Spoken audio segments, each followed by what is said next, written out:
একদা একসময় আকাশপুর নামে একটি ছোট্ট গ্রাম ছিল। তো একদিন রাতে সকল মানুষ গভীর ঘুমে আচ্ছন্ন ছিল।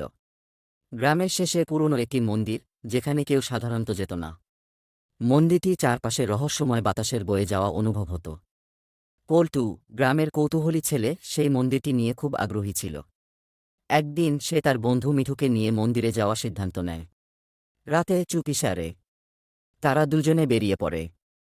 মন্দিরের গেটে পৌঁছে তারা দেখতে পেল গেটটি সামান্য খোলা। ধীরে ধীরে ভেতরে ঢুকে পড়ে। মন্দিরের ভিতরটা ঠান্ডা ও অন্ধকার ছিল। পল্টু একটি টর্চ জ্বালিয়ে সামনে এগিয়ে যায়, মিঠু তার পেছনে পেছনে। হঠাৎ তারা একটি মূর্তি দেখতে পেল, যা দেখে মনে হলো যেন জীবন্ত। মূর্তির চোখ দুটি তাদের দিকে তাকিয়ে আছে, আর তার মুখে এক অদ্ভুত হাসি। মিঠু ভয়ে পিছিয়ে যায়, কিন্তু পল্টু সাহসী হয়ে সামনে এগিয়ে যায়। পল্টু যখন মূর্তির কাছে পৌঁছায়, তখন মূর্তির পেছন থেকে একটা শব্দ হয়। দুজনেই ঘাবড়ে যায়। পল্টু তাড়াতাড়ি টর্চের আলো ফেলে দেখে মূর্তির পেছনে একটি পুরনো বাক্স।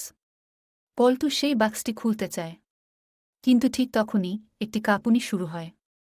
মন্দিরের মাটি কাঁপতে থাকে এবং মূর্তির মুখে হাসিটি আরও বিস্তৃত হয়। মিঠু চিৎকার করে বলে, পল্টু, চলো এখান থেকে। এটা ঠিক নয়। পল্টু মিঠুর কথা না শুনে বাক্সটি খুলে ফেলে। ভেতরে তারা দেখতে পায় একটি পুরনো, ধুলোভর্তি বই। পল্টু সেই বইটি নিয়ে মন্দির থেকে বেরিয়ে আসার চেষ্টা করে, কিন্তু দরজা বন্ধ হয়ে যায়। তারা আটকা পড়ে যায়। কিছুক্ষণ পর কাঁপুনি থেমে যায় এবং দরজা খুলে যায়। পল্টু ও মিঠু দৌড়ে মন্দির থেকে বেরিয়ে আসে। বাড়ি ফিরে এসে পল্টু সেই বইটি খুলে দেখে, তাতে লেখা আছে মন্দিরের রহস্য এবং কিভাবে সেই মন্দিরে আটকে থাকা আত্মাদের মুক্তি দেওয়া যায়। পল্টু ও মিঠু সিদ্ধান্ত নিয়ে এই রহস্য সমাধানের জন্য তাদের মিশন শুরু করবে। এই রাত তাদের জন্য শুধু একটি শুরু ছিল। সামনে রয়েছে আরও অনেক রহস্য। এই গল্প থেকে শিক্ষা: কখনো কখনো সাহসী হতে হয়, কিন্তু কৌতূহল ও বুদ্ধিমত্তার সাথে নিয়ে চলা উচিত। আমরা যতই বিপদে পড়ি না কেন, বন্ধুর সাথে সব সমস্যার সমাধান সম্ভব।